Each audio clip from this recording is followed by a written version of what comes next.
Pengangkutan pasif, passive transport.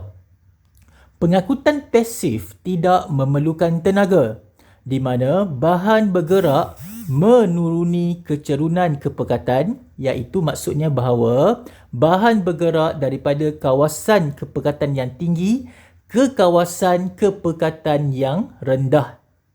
Passive transport does not require energy, so the substances move down its concentration gradient. What is meant by move down its concentration gradient? Meaning that substance move from high concentration region to low concentration region. Terdapat 3 jenis pengangkutan pasif. Yang pertama ialah resapan ringkas, yang kedua ialah resapan membantu, dan yang ketiga ialah osmosis. There are 3 types of passive transport. The first one is simple diffusion, second one is facilitated diffusion, and the third one is osmosis. Okay, kita pergi dulu untuk resapan ringkas. We go first to simple diffusions. Resapan ringkas, simple diffusion. Resapan ringkas ialah pergerakan bahan-bahan, molekul, ion dan atom daripada kawasan kepekatan tinggi ke kawasan yang kepekatan rendah. Simple diffusion is a movement of substances such molecule, ion and atoms from a high concentration region to a lower concentration region. Resapan ringkas melalui membran plasma. Yang pertama melibatkan bahan bukan berkutub dan molekul tidak bercas. Oleh hal demikian, unsur-unsur yang mudah melalui dui lapisan fosfolipid ialah seperti hidrokarbon, karbon dioksida dan gas oksigen. Resapan ringkas melalui membran plasma melibatkan bahan bukan berkutub dan molekul tidak bercas. Unsur-unsur yang mudah melalui dui lapisan fosfolipid ialah hidrokarbon, karbon dioksida dan gas oksigen. The diffusions across plasma membranes involve non-polar or uncharged molecule. So the substances cross the phospholipid bilayer easily, such as hydrocarbons, carbon dioxide and oxygen gases. Contoh resapan ringkas dalam organisma hidup. Ketika pertukaran gas, di mana oksigen akan meresap keluar daripada alveolus ke dalam kapilari darah, dan kemudiannya karbon dioksida akan meresap masuk ke dalam alveolus daripada kapilari darah. Ulang, contoh resapan ringkas dalam organisma hidup. Ketika pertukaran gas, oksigen akan meresap keluar daripada alveolus ke kapilari darah. Daripada kapilari darah, gas karbon dioksida akan keluar masuk pula ke dalam alveolus. Example of diffusion in living organisms. During gases exchange, oxygen diffuse out from the alveoli into blood capillaries. Carbon dioxide diffuse into the alveoli from blood capillary.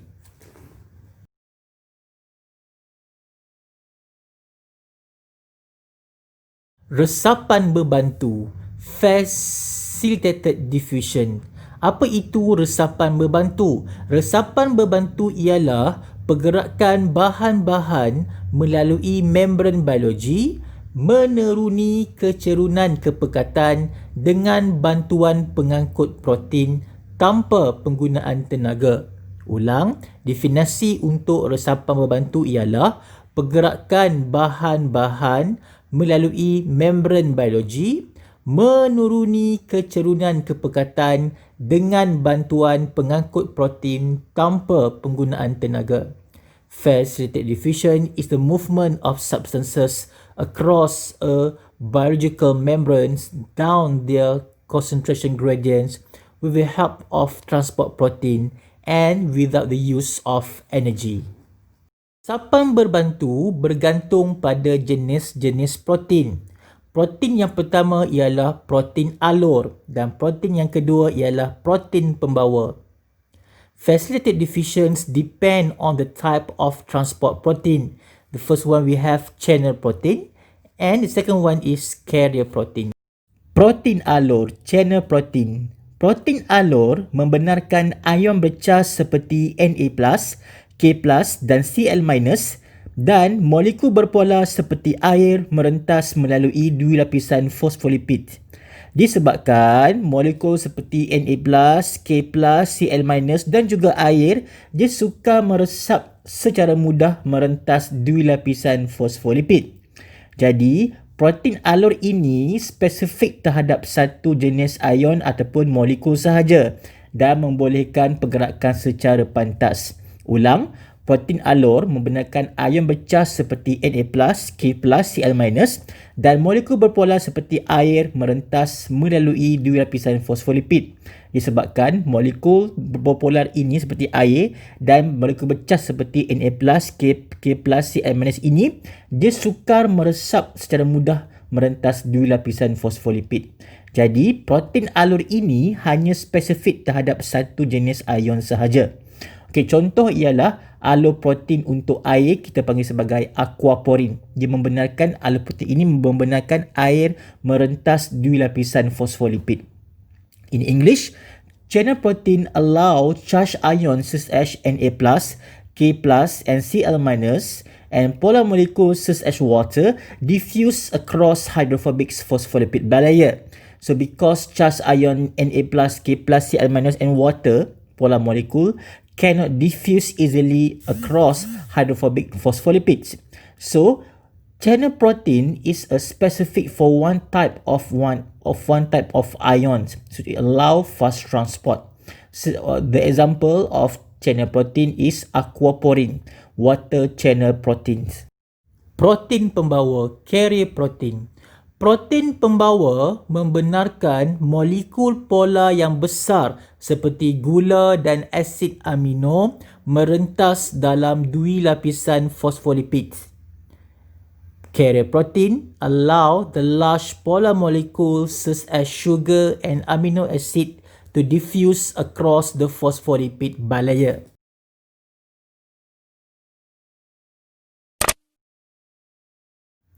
Osmosis. Osmosis merupakan pergerakan molekul air merentas membran telap selektif daripada kawasan keupayaan air tinggi ke kawasan keupayaan air rendah. Ulang, osmosis ialah pergerakan molekul air merentas membran telap selektif daripada kawasan keupayaan air tinggi ke kawasan keupayaan air rendah.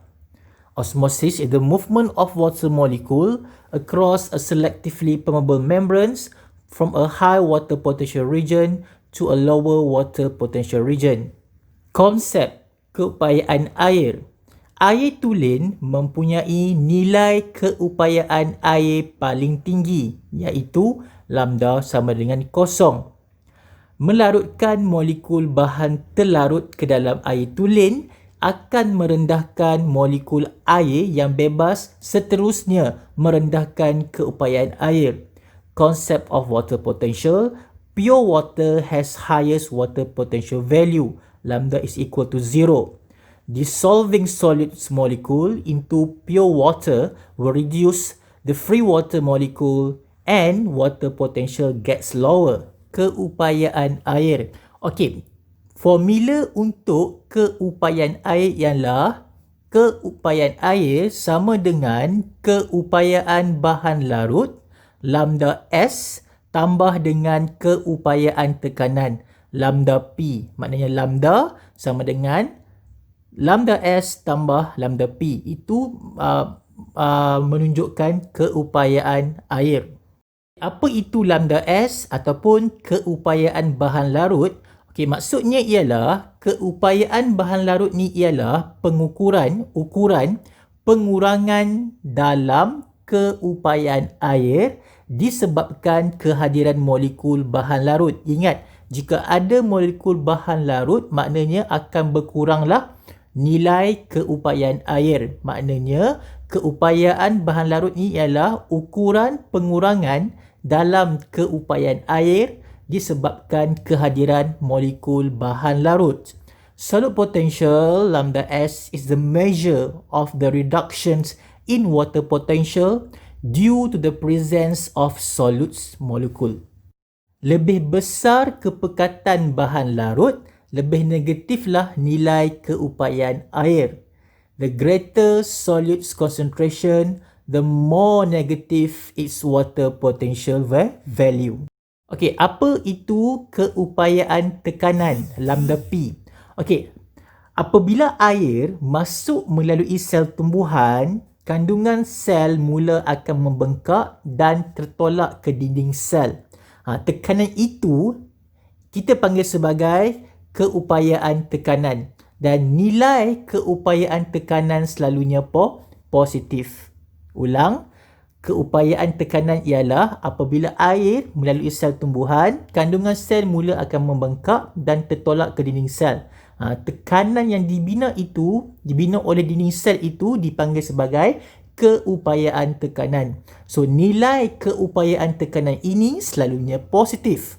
Pressure potential, when water passes into a plant cell, the cell contents start to swell and push against the cell wall. So the pressure that cell wall develop is called pressure potential. So the pressure potential value is usually positive. Air akan bergerak daripada keupayaan air tinggi ke keupayaan air rendah. Water will move from high water potential to lower water potential.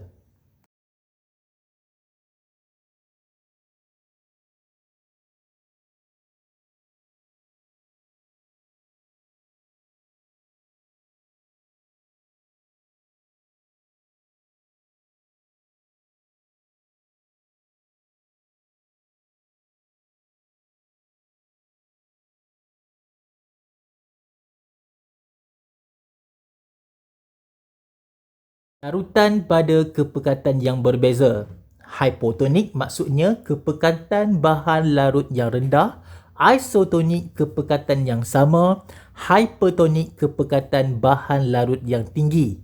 Larutan pada kepekatan yang berbeza sama ada hypotonik kepekatan bahan larut rendah, isotonik kepekatan yang sama, hypertonik kepekatan bahan larut yang tinggi. Solutions of different concentrations. The first one is hypotonics, low concentration of solute. Isotonic, same concentration. Hypertonics, high concentration of solutes. Okay. Larutan hypotonik ialah larutan di mana keupayaan bahan larut lambda S lebih rendah.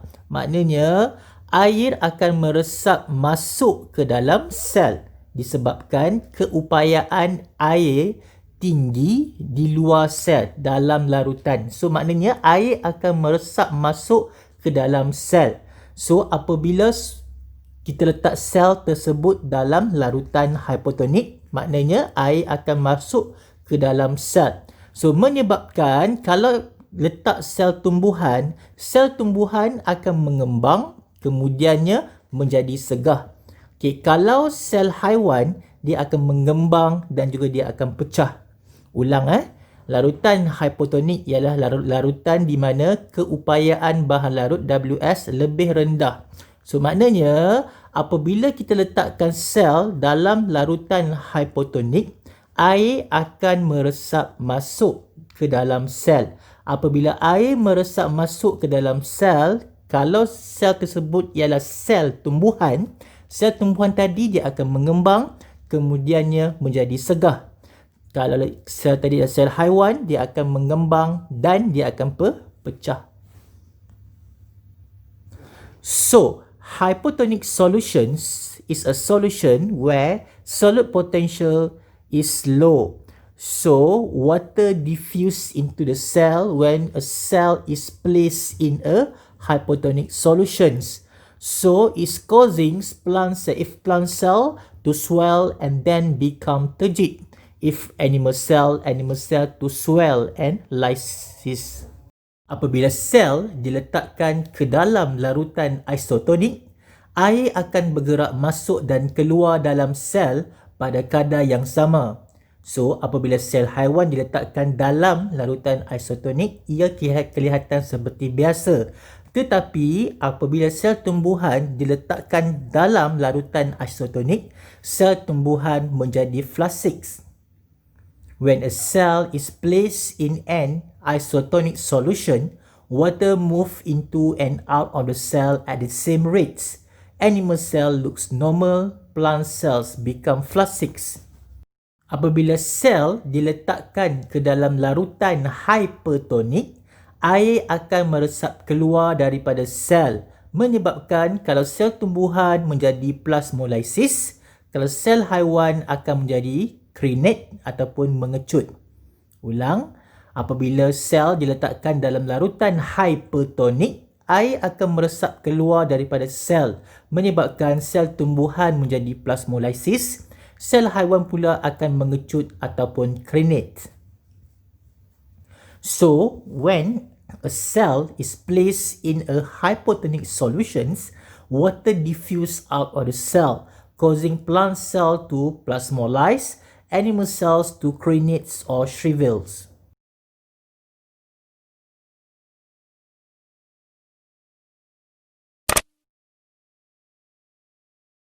Pengangkutan aktif, active transport.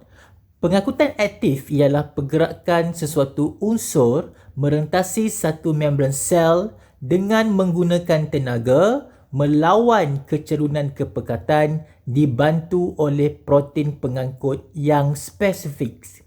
Pengangkutan aktif merupakan pergerakan sesuatu unsur merentasi sesuatu membran sel dengan menggunakan tenaga melawan kecerunan kepekatan dibantu oleh protein pengangkutan yang spesifik. Membran with use of energy against its concentration gradient mediated by specific transport protein.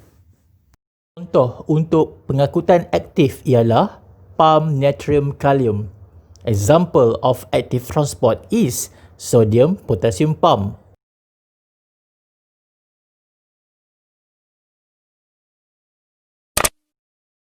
Endocytosis berlaku apabila sel membawa makromolekul dan bahan zarahan yang kemudiannya membentuk vesikel baru daripada membran plasma.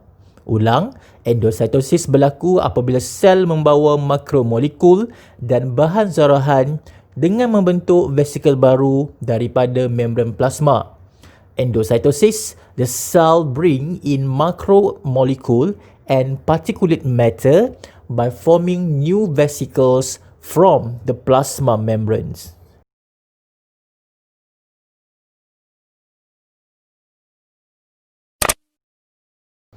Mekanisme dalam phagocytosis. Mechanisms in phagocytosis. Yang pertama, membran sel membentuk pseudopodium.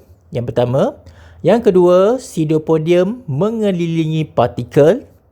Yang ketiga, sel melingkungi partikel. Yang keempat, satu fagosom ataupun vakul makanan dibentuk. Yang kelima, fagosom bergerak ke dalam cytoplasma. Dan yang keenam, fagosom akan bergabung dengan lysosom dan enzim hidrolisis daripada lysosom akan mencernakan partikel makanan. Ulang, yang pertama, membran sel membentuk pseudopodium, struktur seperti kaki. Pseudopodium ini akan mengelilingi partikel. Yang ketiga, sel melingkungi partikel. Okay, and then satu fagosom ataupun vakum makanan akan dibentuk dan fagosom ini akan bergerak ke dalam cytoplasma dan fagosom bergabung dengan lysosom dan enzim hidrolisis daripada lysosom akan mencernakan partikel makanan. Mechanism of phagocytosis, the cell's membranes form pseudopodia. That pseudopodia surround the particles. The cell engulf the particle. A phagosome or food vacuole is formed. A phagosome moves into the cytoplasm. The phagosome fuses with lysosome and hydrolytic enzymes from lysosome will digest the food particle. I repeat, The cell's membrane forms pseudopodia. That pseudopodia surround the particle. The cell engulf the particle. A phagosome or food vacuole is formed. The phagosome move into the cytoplasm.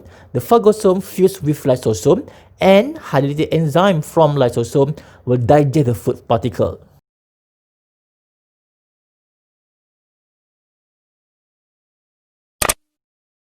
Pinocytosis. Pinocytosis. Yang pertama, membran akan menginvaginasi dan mencubit. Yang pertama, dalam pinocytosis, membran akan menginvaginasi dan mencubit. Yang kedua, apabila membran sudah menginvaginasi dan mencubit, yang kedua, satu vesikel akan mengandungi titisan cecair di luar sel akan dibentuk. Satu vesikel mengandungi titisan cecair di luar sel akan dibentuk. Dan yang ketiga, kandungan cecair dalam vesikel diserap ke dalam cytosol. Ulang, yang pertama, membran akan menginvaginasi dan mencubit. Yang kedua, satu vesikel mengandungi titisan cecair dibentuk di luar sel. Kandungan cecair dalam vesikel diserap ke dalam cytosol. In English, the first one, the cytoplasmic membranes invaginates and pinch off. The cytoplasmic membrane invaginates and pinch off. Second step, a vesicle containing a droplets of extracellular fluid is formed, and the liquids content of the vesicle is absorbed into the cytosol. The first one, the cytoplasmic membranes invaginates and pinch off. A vesicle containing droplets of extracellular fluid is formed. The liquid's content of the vesicle is absorbed into the cytosol.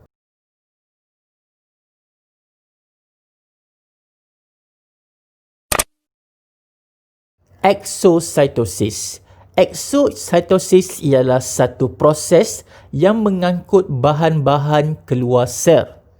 Definition of exocytosis, a process that transports substances out of a cell. Mekanisme dalam exocytosis ialah, yang pertama ialah satu vesikel bergerak ke membran plasma. Yang kedua, langkah kedua ialah dua membran akan bergabung. Apabila dua membran akan bergabung, kandungan dalam vesikel dimuntahkan keluar. Dan yang terakhir, membran vesikel menjadi sebahagian daripada membran plasma. Ulang balik, yang pertama ialah satu vesikel bergerak ke membran plasma, dua membran bergabung. Dua membran ini terdiri daripada membran vesikel dan juga membran plasma akan bergabung. Kemudiannya, kandungan dalam vesikel akan dimuntahkan keluar. Dan yang keempat, membran vesikel tadi akan menjadi sebahagian daripada membran plasma. In English, mechanism of exocytosis, a vesicle move to the plasma membranes. The two membrane fuse. The two membranes consist of membranes, vesicle and plasma membranes. After that, the contents of the vesicle is spilled to the outside. The vesicle's membranes become parts of a plasma membranes. I repeat, a vesicle moves to the plasma membranes. The two membrane fuse. After that, the content of the vesicle is spilled to the outside. The vesicle membranes become parts of a plasma membrane. Contoh untuk exocytosis ialah rembesan insulin daripada sel pankreas. Contoh untuk exocytosis ialah rembesan insulin daripada sel pankreas. The examples of exocytosis is the secretion of insulin from pancreatic cells.